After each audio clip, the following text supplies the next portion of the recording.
So let's read the question. The question is, find the greatest possible total angular momentum and the corresponding spectral designation of the term of a sodium atom whose valence electron possesses the principal quantum number n is equal to 4. तो इस question में principal quantum number दिया हुआ है 4 और हमें निकालना है टोटल एंगुलर मोमेंटम, मैक्सिमम जो टोटल एंगुलर मोमेंटम हो वो किस टर्म का। तो sodium, let's discuss the concepts.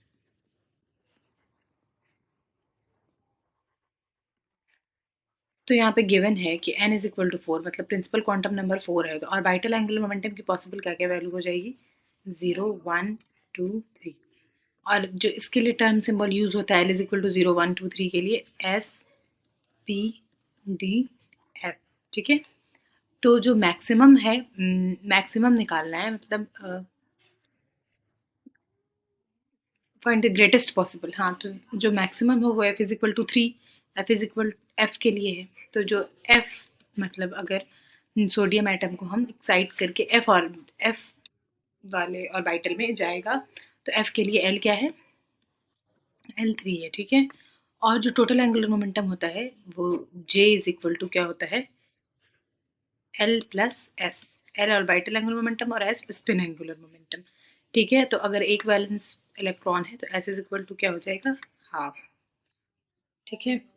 और दूसरी चीज़ ये है कि हमें j की जो मैग्नीट्यूड है, अगर हम टोटल एंगुलर मोमेंटम j निकाल लिया l प्लस s करके, तो j का जो मैग्नीट्यूड है वो कैसे निकलता है, टोटल एंगुलर मोमेंटम का मैग्नीट्यूड j इंटू जे प्लस 1 अपॉन h क्रॉस, और ये इसका अंडर रूट, ठीक है। ये आएगा टोटल एंगुलर मोमेंटम का मैग्नीट्यूड। तो अब हम सबसे पहले क्या करेंगे कि निकालेंगे।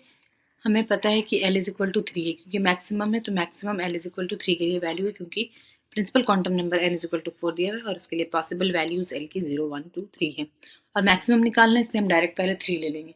और अगर L इज इक्वल टू 3 है और S इज इक्वल टू मान लेते हैं हाफ है, ठीक है, तो M क्या हो जाएगा, मल्टीप्लिसिटी पहले निकालेंगे, तो मल्टीप्लिसिटी होता है 2s प्लस 1, तो 2 इंटू 1/2 प्लस 1, तो m इज इक्वल टू 2।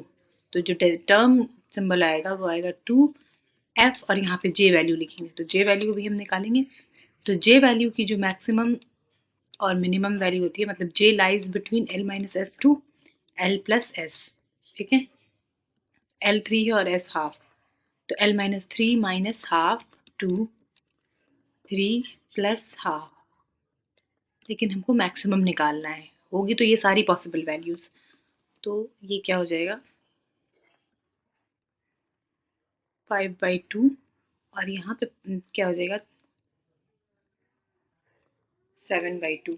ये दोनों पॉसिबल वैल्यू है, लेकिन मैक्सिमम ये है, ठीक है। तो यहाँ पे जो टर्म सिंबल को हम ऐसे लिख सकते हैं, डबलेट f 7/2, और तो j इज इक्वल टू हो गया 7/2 और s इज इक्वल टू हो गया हाफ, ठीक है। ये मैक्सिमम वैल्यू है। तो मैग्नीट्यूड अगर निकालेंगे हम total angular momentum capital J से, उसको डिनोट करते हैं j plus 1 under root h cross, और j हमारा क्या आया 7/2, j क्या होता है l प्लस s, तो 7/2, तो under root 7/2 plus 1 h cross, तो j इज इक्वल टू होगा 7/2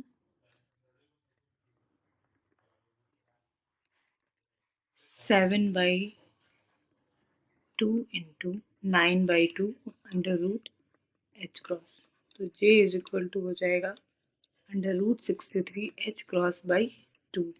ये आ जाएगा magnitude total angular momentum correspond to f, ठीक है, f ऑर्बिटल के लिए। Okay, I hope you will understand, thank you.